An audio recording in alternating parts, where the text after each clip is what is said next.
Just as I promised, there will be no cuts. We're not going to have any cuts. We're going to have only help. Dr. Oz will work to improve the quality of care for decades to come, and he'll ensure that criminals, fraudsters, and illegal aliens are not permitted to rob America's seniors. They are trying, but they're not going to get away with it. He will also work alongside Secretary of Health and Human Services Robert F. Kennedy, Jr. I've heard of him. He's a pretty famous guy. He's doing a great job, too, to address the crisis of chronic illness and to make America healthy again.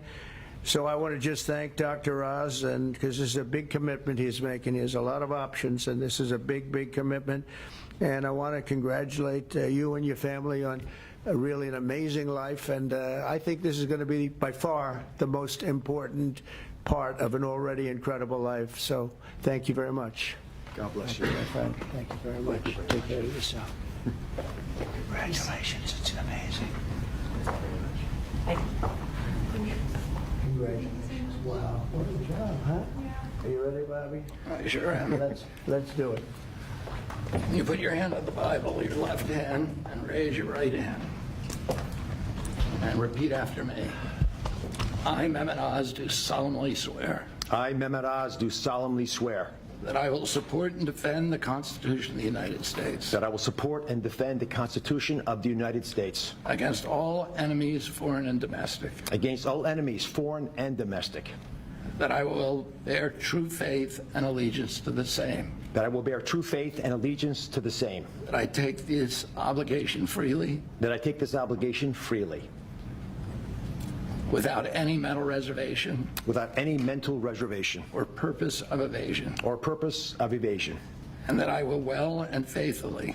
And that I will well and faithfully. Discharge the duties of the office on which I am about to enter. Discharge the duties of the office upon I'm about to enter. So help me God. So help me God. God bless you. Congratulations. Thank you very much.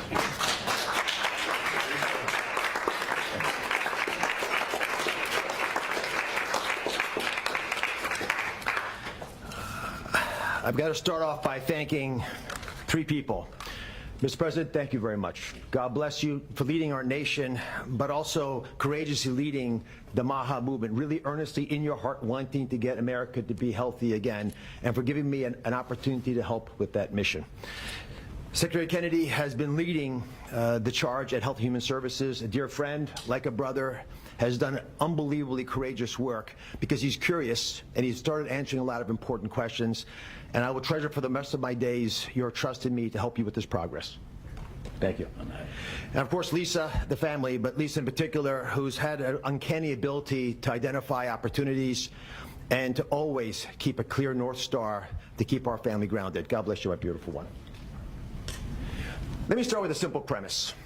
Every great society, everyone, has an opportunity to take care of its most vulnerable and treasures that opportunity. And we're great people, so we will do the same. As we enter the main building, the Humphreys building, where Health and Human Services is located, there's a placard of Hubert Humphrey, and it says that it's a moral opportunity, a moral obligation of government to take care of people in the dawn of their life, the kids, in the twilight of their life, the elderly, the mature, the seniors, and those in the shadows of life, those struggling with disabilities. We want to provide America with access to great care. We want to save the public health insurance programs of this country. That's what President Trump asked me to do when he took this position to administer the programs at CMS.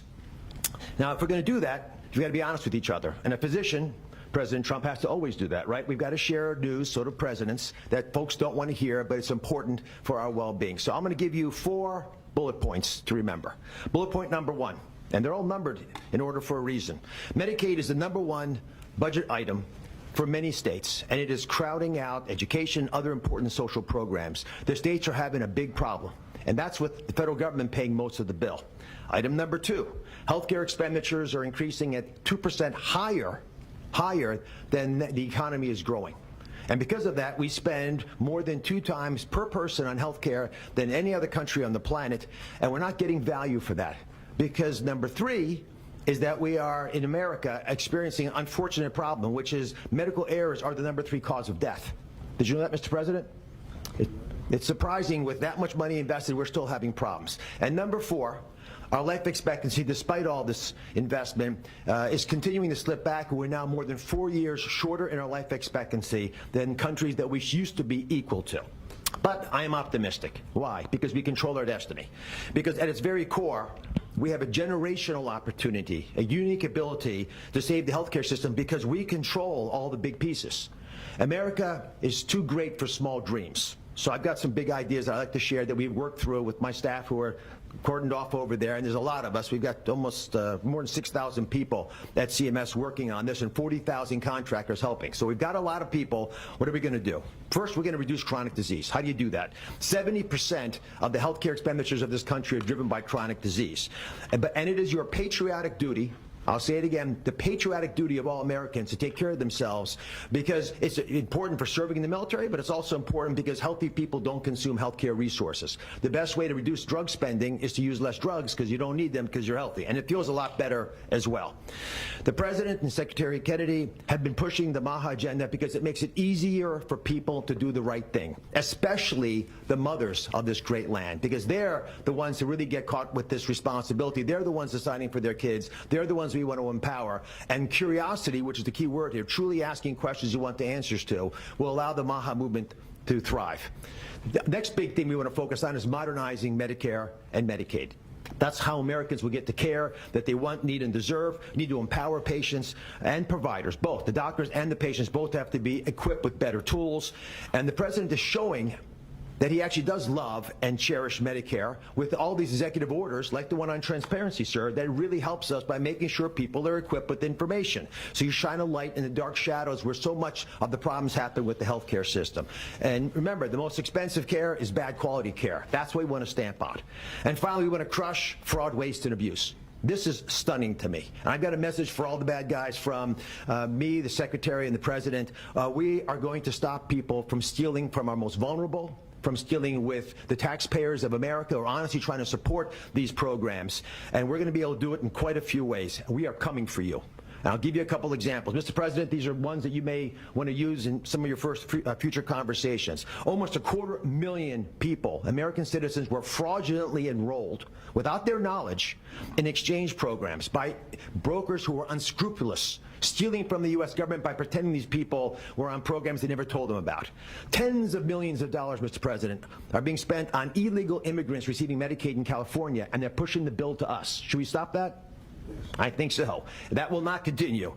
We're spending about $1 billion on Medicaid programs for dual state eligible patients, which means you live in one state, but the system thinks you're another state, and maybe a third state, and we're paying all 3 states for services you're not getting because you don't live in 3 states all at once.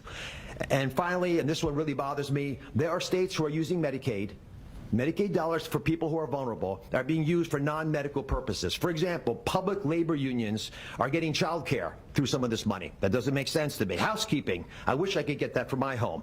There's a big problem with student loan repayments taking place with Medicaid dollars. That's not where it should be used. And we are paying for DEI programs. I could go on, but these are all programs, Mr. President, that we have created a war room at CMS to go after, to catch the fraud in real time before the money leaves the federal coffers, so we have the money to reinvest in health care to make it even stronger than it's been before. Together, we're going to make the care better. We're going to make the outcomes improve, and we're going to make sure that America can actually be the healthiest country that could ever possibly be. We'll make America healthy again. God bless you both, sir.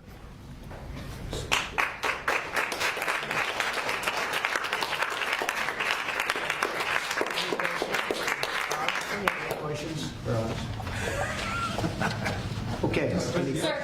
Mr. President, Secretary Rubio said that the U.S. will have to figure out whether a deal can be done between Russia and Ukraine in a matter of days, or you will just move on. Yeah, very shortly. How many days is that?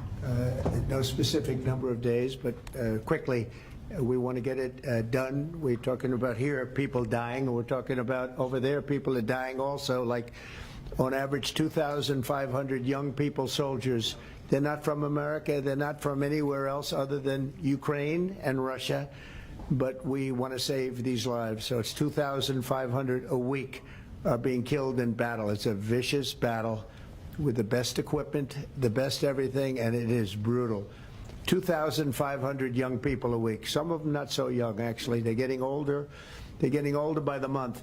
But 2,500 a week, and we're going to get it stopped ideally. Now, if for some reason one of the two parties makes it very difficult, we're just going to say you're foolish, you're fools, you're horrible people, and we're going to just take a pass. But hopefully we won't have to do that. And Marco's right in saying it.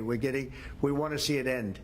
Think of it. Every day, a lot of people are being killed as we talk about, as they play games. So we're not going to take that, and we'll see. I think we have a good chance of solving the problem, however. Yeah. What do you need to see? Are you prepared to walk away completely from these efforts and these talks? Well, I don't want to say that, but we want to see it end. We want to see it end, yeah. Is Vladimir Putin stalling, in your view, Mr. President? I hope not. I'm going to let you know about that soon if he is, but I hope not. He's got a big force out there, big force. It's a war that should have never happened. It would have never happened if I was president. That's a war, and it didn't happen for 4 years. That's a war that should have never happened. October 7th, Israel would have never happened. Iran was broke, and now we'll see what happens with Iran. We have a lot of them out there. We have a lot of things that we're working on right now that shouldn't have happened. None of it. Ukraine would have never happened with Russia. October 7th would have never happened, so you wouldn't have had all the problems in the Middle East. The Afghanistan embarrassment, probably the most embarrassing day in the history of our country, would have never happened. Inflation would have never happened. By the way, prices are down. Groceries are down. Eggs, which you hit me so hard, I'll never forget the first week in office, they were screaming at me about eggs. I said, what's going on with eggs? They were doubling and tripling. I said, I just got here. They were up like double, triple, and you couldn't get any. They said, you won't have eggs for Easter. Well, you can have all the eggs you want. I'll tell you, Brooke Rollins, Secretary of Agriculture, did a great job. And the egg prices are down 87%. But nobody talks about that. You can have all the eggs you want. We have too many eggs. In fact, if anything, the prices are getting too low. Sir, what do you... So I just want to let you know, prices are down. Gasoline yesterday in 3 states hit $1.98 a gallon. And it looks like it's at a level that it hasn't seen since my days, my 4 years. So it's about I'd say maybe, I think we're going to be averaging $2.25 very soon. So I just want to let you know, though, because I keep hearing about prices and inflation. Prices are coming down, not going up. Only the fake news says they're going up. The only thing that's even are interest rates. And if we had a Fed chairman that understood what he was doing, interest rates would be coming down too. He should bring them down. Yeah, please. Mr. President, what do you need to see from both sides in order to keep negotiations going? What do you want to see from Russia and Ukraine? I have to see. My whole life has been one big negotiation, and I know when people are playing us, and I know when they're not, and I have to see an enthusiasm to want to end it. And I think I see that enthusiasm. I think I see it from both sides. Do you think Russia's But you're playing going to you? know soon. Do you think Russia's playing you? No, nobody's playing me. I'm trying to help. This was Biden's war. By the way, by me getting involved, they'll say, oh, it's Trump. This is not Trump's war. This is Biden. This is a war that should have never happened. Okay? Think of it. Those cities are crushed and crashed, and all those beautiful steeples, the most beautiful in the world, actually considered the most beautiful in the world, most of them are now smashed to smithereens, as they say, and lying on the ground in a million pieces. Those towns are crushed, the whole place. It's so horrible. And millions of people are dead, far more than you think. That's one thing you're going to get out of this war. You're going to find out that your estimates are far lower than, it's far worse than people think. Nobody's playing anybody. We are going to see if we can get it done. I think we have a really good chance of getting it done, and it's coming to a head right now. Mr. President, Would you Ukraine militarily? If you do decide to move on or take a pass, Mr. President, would you then continue to support Ukraine militarily? Well, I'm not going to say that because I think we're going to get it done. Mr. President, there's a group. having Iran speak. There's a group of Venezuelan men down in Texas who have been alerted that they are soon going to be deported under the Alien Enemies Act. Have you authorized that operation, and where are they going to go? I don't know about the group you're talking about, but if they're bad people, I would certainly authorize it, yeah. You know, I won an election in a landslide. We won all 7 swing states. We won by millions of votes. We won 2,750 districts to 505 districts. 2,750 to 5. That's why the map, when you look at it, is all red. And one of the biggest reason, I think the biggest single reason, actually, I'd like to say it's because of this, because I think they're going to come up with things that are incredible, but probably the biggest reason was because of the border and because of illegal immigration. And the people of this country want those people out. Because what Biden did, and I don't know if he did it, I'm not even sure he knows what the hell he was doing, but what his people did, representing him, was allow millions and millions of people from jails, from prisons all over the world, people from mental institutions and insane asylums, gang members, drug dealers, pouring into our place. And you know what? Our people voted for me to get them out. They want them out. They want them out. And we've done a hell of a job. And by the way, Ecuador and various places, but El Salvador, we've been helped by a lot of other states where they're helping us, actually, because you couldn't look. What this man was thinking when they allowed open borders and people to come in, if you look at Venezuela, their crime is down by 72%. You know why? They took all their criminals off the street. They took all their prisoners from jail. They took murders. 11,088 murderers were released into our country. Bad things are going to happen. Bad things. And we're getting them out. And that's why I was elected. A judge wasn't elected to do that. I was elected to do that. And we're doing it in record fashion. We have the safest border, the most secure border we've ever had. See the Declaration of Independence? You should all read that before you leave. That's the real deal. You should all read it before you leave. Yeah. Mr. President, photos have emerged of Senator Van Hollen sipping what appears to be margaritas with Abrego Garcia down in El Salvador. Do you encourage other Democrats to fly down to El Salvador to meet with this illegal alien who's an accused wife beater? I like this guy. See, now this is the kind of a reporter we like. There aren't enough of them. We got to get some more of them. But no, I appreciate that question. No, look, he's a fake. I know him. I know them all. They're all fake. And they have no interest in that prisoner. That prisoner's record is unbelievably bad. If you would go into the room, you might, if you would, Caroline, maybe go into the room and see if you can find that little slip. I wrote some things down. I don't know why you'd want to keep him, but we got a little biography of him. Did you help set up that meeting? Not a very innocent guy. Did you help set up that meeting, sir? Mr. President, in the spirit of Easter Sunday. While we're on the subject, right? Yes, so you're talking about Abrego Garcia, is that the one? Yeah. Is an illegal alien, MS-13 gang member and foreign terrorist. This comes out of the State Department and very legitimate sources. I mean, I assume I'm just giving you what they handed to me, but this was supposed to be certified stuff. In 2019, Garcia was issued a deportation order.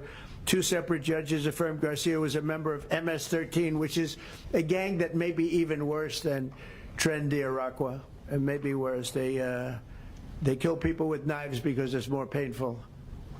Very famous for the knifing and killing of 2 young 16-year-old girls walking to school one day, and they sliced them up into little pieces and killed them. That's MS-13. And 2 separate judges affirmed Garcia was a member of MS-13. When Garcia was originally arrested, he was wearing a sweatshirt with rolls of money pouring out, an MS-13 gang symbol that he was driving with 2 other known violent MS-13 gang members, 2 of the most violent members that we know of in the MS-13 gang of thugs. In 2022, Garcia was stopped by the Tennessee Highway Patrol and was found to be transporting 7 people from Texas to Maryland, and he had no driver's license. He was driving violently. In 2020 and 2021, Garcia's wife filed for a protective order from him and said he was violent and abusive and really scary. including allegations that he punched and scratched her on the eye, left her bleeding after throwing her laptop on the floor at her, ripped her shirt, and ripped off her shorts. He then grabbed her arm, leaving very severe marks. Garcia's wife also wrote in court, "At this point, I am afraid to be close to him. I just don't want to be close. I have multiple photos and videos how violent he can be and all of the bruises that he's left on me." She just couldn't get anywhere near him. This is the man that the Democrats are wanting us to fly back from El Salvador to be a happily ensconced member of the USA family. Isn't it a shame? And by the way, I've been hit pretty hard by fake shows, fake news, MSDNC in particular, where they talk about how evil I am, that this man would be thrown out of our country. This man is according to certified statements that we get, is a very violent person. And they want this man to be brought back into our country where he can be free and to stay as a happily Maryland, they call him the Maryland man. He's a Maryland father. No, this is a violent person. Who they don't talk about is that wonderful angel mom who lost her daughter, who had 5 beautiful children, and she was killed violently. And, she spoke, and she spoke unbelievably. I saw it. And the fake news didn't pick it up. She spoke. She was in tears. She's devastated. Her life is, essentially, she's told me her life is like over. But there was I think no stories. Isn't that true? No stories. Yes, 0 stories. It was the most emotional thing. Everybody that watched it, they couldn't believe it. The fake news refused to put it up. So it's very sad. And yet they talk about this guy like he's an angel. See the angel up there? They think he's like that, like a little angel. Do you encourage other Democrats to visit? Would you be open to letting no impact. The way she look at it. No impact. It's just like unbalanced. Would you do that? Oh, go ahead. Sir, on Iran, would you be open to letting Iran keep some kind of civil nuclear program? Or would the entire program need to be dismantled? I'm for stopping Iran, very simply, from having a nuclear weapon. They can't have a nuclear weapon. So the I entire want program Iran dismantled? to be great and prosperous and terrific. I stopped them once they were broke and they didn't have any money for Hamas. They didn't have any money for Hezbollah. There wouldn't have been an October 7th disaster. They were broke. They had no money, and they weren't spending it to terrorist organizations because they had none. When Biden came in, he took all the sanctions off. China wasn't allowed to buy. I said, if you buy, because they're their biggest customer, I said, you buy 1 barrel of oil, just 1 barrel of oil from Iran, and you can't do business in the United States. And by the way, we have nice conversations going with China just to intercede. It's like really very good. But with Iran, they can't have a nuclear weapon, and if they have a nuclear weapon, you'll all be very unhappy. You'll all be very unhappy because your life. Who is leading those trade talks? Will be in great danger. Yeah. President. Press out. Press out. Thank you, press. Get out right now. Thank you, press. Please.